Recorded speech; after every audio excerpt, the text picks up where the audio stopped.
Hello and welcome to the Stronger Than My Excuses show. This is the final panel of our series, Imagine Challenging the Status Quo. Our topic for today is the next level of your business, thinking outside the box. I'm Jo Hanlon, Mind Your P's, Advisory Board Chair and Mentor, and I'll be your host for the panel discussion today. And we're coming to you from the beautiful central coast of New South Wales. Firstly, I'd like to acknowledge that we're meeting on the land of our First Nations people, the Darkinjun people, and we appreciate this and respect them and their elders, past, present and emerging. I'm really looking forward to getting stuck into this topic today, so allow me to introduce our special guests. We've got Steve Hantos. Steve is an angel investor, a tech CEO and startup advisor. Joanne Martin is a publisher of Golden Earth Publishing. We've got Zoran Zarabaka, who's the CEO of Exclusive Business Sales. And lastly, but not least, Barnaby Howarth, Resilience keynote speaker and ex-Sydney Swan. So welcome to the show, everybody. Welcome to our panellists. This show is all about action, not excuses. And our aim is to give everybody that's listening actions that you can take away and put into practice from our experts' point of view. And every show will wrap up with actions. As you're watching on YouTube or other social media, please do ask questions and we will answer them as quickly as possible. I'd like to thank all the sponsors of the show, and you'll see their logos on the screen. Thanks for showing your support for the many minority groups and the businesses who are wanting to include them. So today we have various experts from fields that support businesses and individuals to succeed in ways that are a little outside the box. These ideas are probably not the first things that you think about, but they could be considered for better ideas of success in your business. So whether you want to grow your business, bring new management or systems into the business, or build the business up to sell, these experts will give you ways to market or work on your business in different ways that may not be in your current business plan. And as usual, we'll finish with some action steps that you can take to move to the next level with your business. So to our questions. In business, we think a lot about how to do our sales and marketing, improve our growth and processes, but what are the things that are outside the box that we don't often think about that may actually be key to the success of our organisation? So Steve, as an angel investor and a mentor, what do you think of when we talk about outside the box for businesses? Thanks, Jo. I really look for founders or owners of businesses who think differently. They are unique, unlike their competitors or their peers. People that really challenge the way they think and look for unique points of differences, unique selling propositions. Think about Steve Jobs back in the early days. People thought he was crazy with his dream to have a personal computer on the desk of every single home office. And he helped make that a reality. And people at the time thought he was crazy. But I'd challenge businesses to try and be pioneers in their chosen field and their area of expertise. Yeah, that's really important to stand apart from others, isn't it? To stand apart from others, but also challenge yourself and don't just do the same thing every day. If you keep doing the same thing, you're going to end up with the same results. Great, thank you. Thanks for that. Jo, many people think of marketing as just doing social media and a lot of those traditional marketing posts and activities, but you're a book publisher, so how does this actually help people to get results outside of the box? Look, I think publishing a book actually is one of the best things you can do for your profile. It actually elevates you up above your competitors or your collaborators and brings you into that expert status. And I think a lot of what happens on social media is somebody does something, it goes viral or it's quite popular, then everybody's doing the same thing. And I know I look at my social media sometimes and think, I'm so bored looking at that. I want to silence that. It's the same thing over and over again. So things like book publishing, speaking on panels like these, getting out there and actually meeting people, whether it's at an event or, doing sport or whatever it might be, I find are some of the best tools that I have in my marketing toolkit. Yeah, great. So it comes back to Steve's point about being unique, really. Yes. And demonstrating that uniqueness and how you're actually going to demonstrate that to the market. Yes. Fantastic, thank you. Zoran, you do a lot of business sales, obviously, and that can be a really complex process, and sometimes you need to start it a long way ahead of time. So, what are some thoughts that you have for thinking outside? Well, just about every seminar, every book I read, they said you start thinking about selling the business the moment you start it. I totally disagree with that, all right? So business goes through 4 stages. You got a startup, then you got a growth, then you got a maturity, and then if you're not careful, decline. If you're in startup, don't think about selling a business.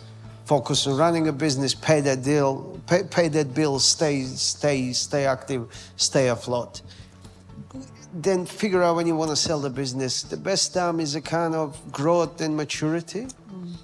But don't just think about a business, selling a business as such and preparing a business for sale. There's few more things like, on the exit, how much money you're going to walk away with, what tax you're going to pay. So the structure is very important. Without a doubt, business is important. It has to rely as little as possible on you, if that's possible in small business. And but one important thing is work on yourself. Especially we see that a lot with people that own the businesses for 20, 30, 40 years. Right. That they identify with their business and they have hard time letting go. We all live 3 lives. One that we really live, one that we want people to think we live, and there's another life that you really want to live. So selling business is really opportunity to maybe get enough funds and freedom to actually live the life that you want to live. So if you think about that, it'll help you prepare yourself for exit, and the whole process is going to be much easier.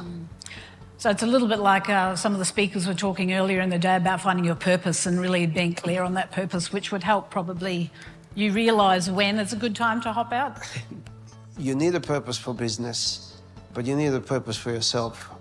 And sometimes your business becomes your purpose. It's a hard separation when you're exiting. So look, it's a business. It's not a life and death situation. Yeah. And treat it as such. Yeah, right. So having yourself separate to that business as well. So thank you for that. And Barnaby, what about you? You talk a lot about resilience as a keynote speaker. And so how do you bring your outside the box thinking to your interactions with your clients? Thanks, or your Jo. speakers? My entire keynote speaking business came from a pretty out of the box moment. When I was 25, I was bashed in an alcohol-fueled gang attack and had a stroke. I got a job at the ABC doing the auto cue for the news, but you might be surprised to know that doing auto cue at the ABC pays about what you'd expect doing the auto cue at the ABC. So I needed another stream of income. So I decided to start this business as a keynote speaker. I've got no idea how to run a business, and I didn't, and I still don't. But I'd get out there. Like, my business motto is be a good bloke. I have events called Give It a Crack. I host a podcast called the Everyday Greatness Podcast. Yep. So I'm running my business the same way I'm living my life, just giving it the best crack I can, and things seem to work out every now and then. So, yeah, absolutely. So rather than actually having a big plan and all those things, it's really jumping in and making the most of what was presented to you. So well done on doing that. Yeah, fantastic. So the other part, I'm part of the Advisory Board Centre, and we actually set up and run formal advisory boards for businesses. There's a lot of advisory boards and structures around, and you've heard a lot of people talk about advisors today. So the way that we talk about supporting business going outside the box is putting a formal advisory board in place where you've got a variety of people with different skill sets that you can jump into your business, and they're focused specifically on you and what your issues are and what you want to achieve, so you can actually access all this expertise in the business when you need it, rather than having to add to headcount and all those complexities. So that's just another idea to throw into the outside of the box. Okay. Alrighty, so what does it actually mean to a partner, or get a board or advisors or even investors or grants or do things differently with clients? How does this support our business, and what are some of the costs associated with some of these different things? Just to give us a guideline. Sure. Well, I think the first thing you need to do is reflect on yourself and understand what your shortcomings are, either personally or within the business. And once you've identified those, then you need to seek out a network of advisors that could fill that gap. Whether that's knowledge-based deficiencies, whether it's financial, whether you need to expand your network, you need to seek advisors that can fill that gap, ensure that you've got the right people in all of the right seats. The other part you mentioned there was grants. There are so many grants available and there are so few people that actually apply for them. Right. I would encourage anyone here today or watching online to apply for as many grants as you can. Be careful about the organisations that will apply on your behalf because they'll take a large percentage of it. It's not that difficult to do and it's money for nothing. You can really liquefy your cash base without having to give away any equity. If you are looking to fill the gap of cash flow, if your finances are running a bit thin, if you need to some extra funds to grow the business, you might be inclined to look at an investor, either an angel investor or a VC fund or similar. It's very important early on not to give away too much equity. You start with 100% equity. 100 is not a lot. And once you start giving away 5% here and 10% there, and then you need a bit more cash and they come in at a higher valuation that they want 20%, before long, you as the founder aren't left with a great deal. So it's critically important that you look after your equity, the 100% of shares that you have, and guard them fiercely, give them away very, very wisely. So I imagine that would actually take quite a bit of courage for people to do that because, that is such an unknown area. So I imagine that would be really valuable Absolutely. Assistance for them. It can be quite challenging and unfortunately there are some investment firms in the industry that do try and capitalise and in return for a small cheque they want a large chunk of your business. Yeah. They're the ones you need to avoid. Thank you. Thanks for that. And what about you, Zoran? What advice or guidance or costs or what does it mean to people when you turn up and help them? Look, one thing that you have to do, just what was said earlier, you have to have a good advisor. So just because somebody calls themselves advisor, maybe it's not the right advisor. And certain things are very specialized. So don't think you're going to have 2 people on board and you're going to cover everything. And if you got a smaller board, make sure that you can bring advice from the outside as needed. When exiting the business, sometimes happens that the old board or investors are not aligned and they don't have exact the same goals. So there can be a problem because for obvious reasons, one wants to go one direction, the other one wants to go the other direction. So make sure if you decide from exit point of view to exit that the board and all the advisors and all the shareholders and all the investors have a common goal and they know exactly what the target is. Yeah, such an important point, otherwise it can end up a real schmozzle, can't it? It is schmozzle and look, sometimes you lose the deals. Yeah. When you're working on the deal, regardless of the size, the momentum of the deal is very important. So if you get a seller's disagreement that slows down the process. I can't tell you if I had $10,000 every time we lost the deal because of that. Yeah, thank you. I'd be living my life now. Yeah, thank you. Thank you. Barnaby, we've talked a lot about mental health and resilience and things today, and that's obviously, a key part of what you talk about. So what does it mean to a business owner or somebody when you turn up and provide support to them and what's the value that can add? The value for me is that I help remind people that just being a real human being is good enough. Yeah. And I just tell people that whatever your challenges are in life, the strength and resilience you need is inside you and you've got this. I think everybody gets so caught up in the result and the profits and the huge end goals, they forget about the small steps that take them there. One of my best football coaches used to say, focus on the game plan, the result will take care of itself. So I've just run my business and lived my life like that. I'd love to be rich and famous and get $10,000 for every transaction, but I don't. I focus on giving value to people I speak to, talk to them about how much strength they have inside them, and if that ends up making me book solid, that's awesome. But that's not my goal. Being book solid is not my goal. So I think, unfortunately, it's a poignant reminder for people that just being a decent human being is enough to get success, which is unfortunate. I shouldn't have a job reminding people of that. Yeah. But it is what it is, and I'm happy to have the job. To help so them. Yeah. Great. Thank you. Exactly. Thank you. It's, and what I'm finding too is a lot of people are looking for that heart piece. So, you know, it's really helping people to look after their head and their mental health and their intelligence and their thoughts and their pocket, you know, the money side, but it's also their heart, because that's so much more of that is about authenticity, isn't it? About really connecting with people as people, because we also talked today about the 70% of millennials and younger people that are wanting to work for a for-purpose business, and that really dovetails quite nicely into what you're talking about for us to be people too. And how about you, Jo? So with your publishing, the value that you can add to people to come in with a completely different idea? Look, I think with what I do, it really helps people who have great thought leadership in what they're doing, but don't know how to share that effectively with the world. And having a book is something physical that they can take with them, and it validates a lot of what they already know and provides them with that, I guess, next level confidence that often people need. I've met some amazingly talented people over the years who just don't trust themselves enough to take it forward. And I say to them, you know, then if you're a good writer, write it. And you don't even need to be a good writer these days. I mean, you can pay somebody to do that part for you. But yeah, that's it. But I think that there's value in everything we do, and some people start off with a blog and then they, you know, take that blog and turn that into a book, and I've done that a few times for people as well when they're time poor.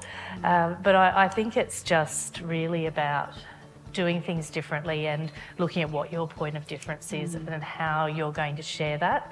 And I don't think plastering it all over social media, doing exactly what everyone else is doing, is the answer necessarily.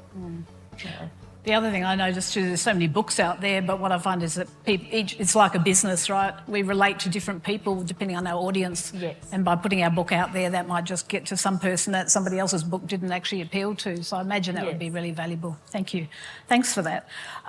So what actions could our viewers and our audience take immediately to ensure that they are future-proofing their business or their own success through their business? So how can they think outside the box to take their business to the next level?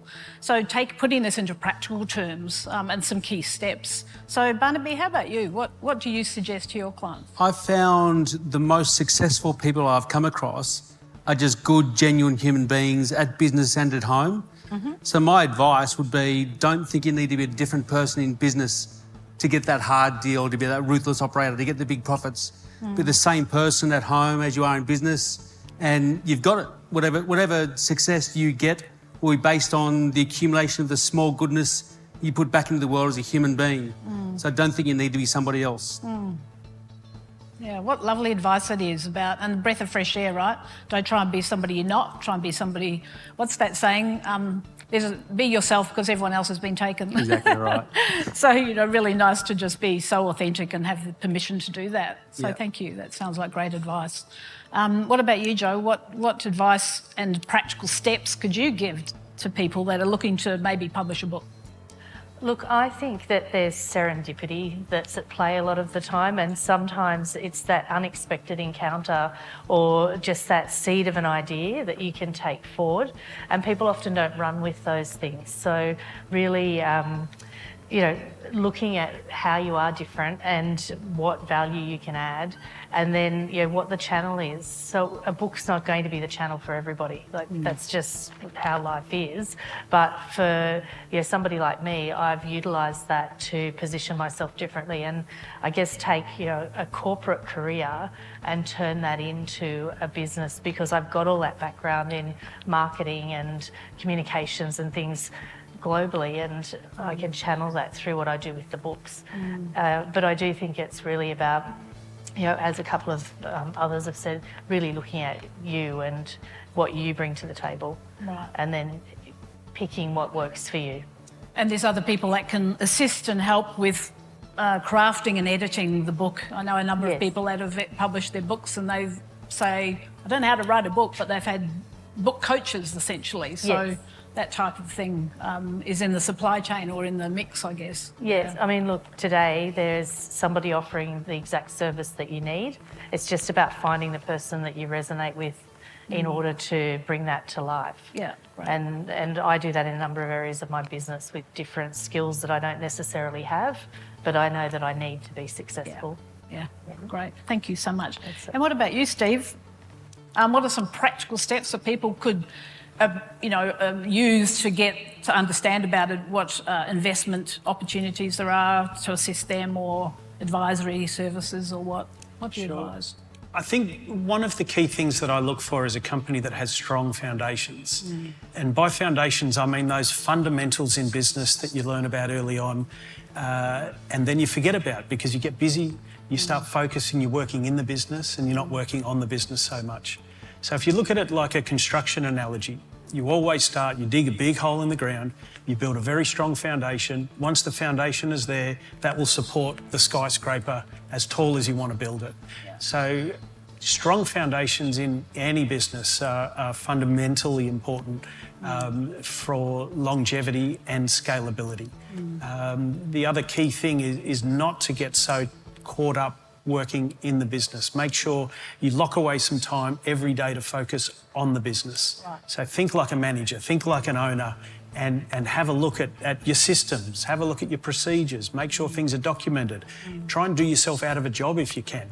Create systems that'll work without you being there so that anyone can step in and run the business, which Soren will, I'm sure, attest to, makes a very saleable asset. Absolutely.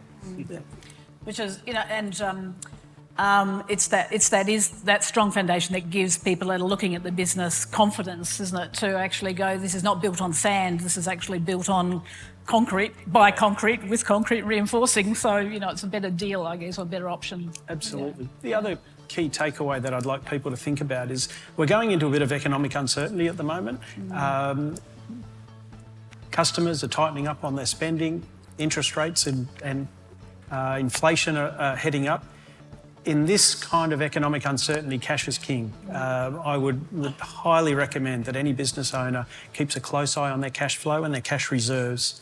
I was in Silicon Valley last year before any of this wave of financial potential crisis came around, and Silicon Valley were bunkering down. They were ensuring that the startups and the scale-ups over there all had 2 years' worth of cash flow in the bank. Yeah.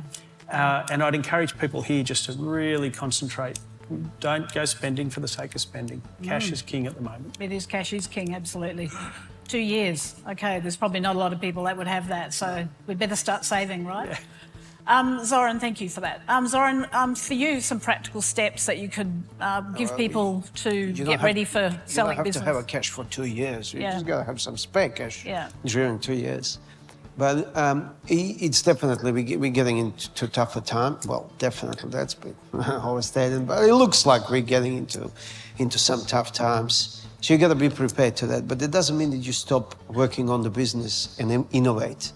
And when I say innovate, it doesn't have to be expensive R&D grants or spending money on this, but start doing stuff differently. When we were really set up for working from home before the COVID happened, and it's just the nature of our business because a lot of our guys work outside. And when the COVID happened, no one accepted it, but it worked very well for us because of investment in innovation we've done. Right after the COVID, we got everybody back into the office because everyone's working from home and productivity is going down. So keep on thinking how you can do things differently, because if you don't, someone else will, and you're going to be left behind. So regardless what happens in the next 2 years in front, you just got to keep on changing your business and adopting and innovating and have some fun. Keep it fresh. Keep it fresh, yes. Thank you. And one final piece I'd probably add to that is with advisory boards, take some time to actually think about the resources and the skills you have in your business already, and then look at the skill sets that you need to engage in. Because we often look at people, we've had that individual advisor for a very long time, a lawyer or accountant or a business coach, we'll have them in our advisory board. Maybe it's time for a refresh as well. Maybe it's time to look at a new skill set to think differently because perhaps that person or those people haven't actually given you some different ideas. It doesn't mean those people that have been working with you aren't good. Absolutely not. But sometimes fresh ideas can be really useful. So I think that's probably a good thing. So we've got to wrap up. But if we had one word that you could all give me to summarise your thoughts and your guidance and advice, what would that be, Steve? Focus. Focus. Work out what is the most important thing that you need to focus on, Yep. and then laser focus until you Laser nail it. I had that down here too, laser. You stole my word. Jo, what do you get? What's your word? Creativity. Creativity. Yes, I really believe that the way to succeed and to, I guess, operate in the current environment and what we're potentially moving into is to be really creative and authentically creative, not just creative because that person over there did it or this one over here did it, but Right. something that comes from you. Creative is great. Thank you. Zoran, what about you? Adventure. Adventure. Adventure. Doesn't matter what happens, just have fun, man. Just bring it on. Can I have 2 words? Oh, Two words. okay. Quick, as long as we can hyphenate them. Second word, sell. Sell. Adventure, sell. Awesome. Can we hyphenate them? Anyway. And Barnaby, what about you? Authenticity. Authenticity. I think everything a person needs to be the person they want to be is inside them right now. They don't need to be someone they're not. Yeah. No, I think that's a really good word. What would my word be for the day, seeing laser focus has been taken? Oh, great minds think alike. Yeah, I think Just I'm lock it in. going to claim that too, laser focus hyphenated, because it really is critical to focus on what you need and what you're heading for and have a plan to get there. So thank you so much, all of my panel members. It's been awesome to hear your great insights about doing things a little bit differently and outside the box. And what valuable information that you've provided for our viewers and our audience. Thank you so much. And thank you so much too for the sponsors for supporting the discussion around moving our business to the next level, because we all want to do that. We all want to grow. So please remember you can watch through YouTube and other social media and ask us a question, and the panel will be able to respond as fast as they can. And please feel free to share this show with anybody else who you feel might benefit from watching. And I hope you'll be back next time as we tackle other issues and come up with even more actions for our viewers from Julie's Stronger Than Excuses panel. So we need to learn to move past those. So thanks again to our panellists, Zoran. Thank you so much. And I'm going to give you a little snippet. Zoran started his first business at the age of 17. So I don't believe everything you read on the internet, man. See? Good writing skills. Barnaby, thank you so much Jo. for coming to us. Thanks. And Love it. and I love your piece, and I am just going to add these little things. And it's about sowing seeds of goodness to watch them to grow into greatness. So beautiful. Thanks, Jo. Thank you so much, Jo. And I love the fact that you want to work with people who wildly want to grow their business. I think that's a great word. And thank you to Steve. I didn't realise you were a bonsai artist, so it sounds like a nice little hobby to have. So thank you so much. Thanks, Jo. I'm Jo Hanlon, Mind Your P's, Advisory Board Chair and Mentor. Thanks for watching another Stronger Than My Excuses show, and we'll see you next time.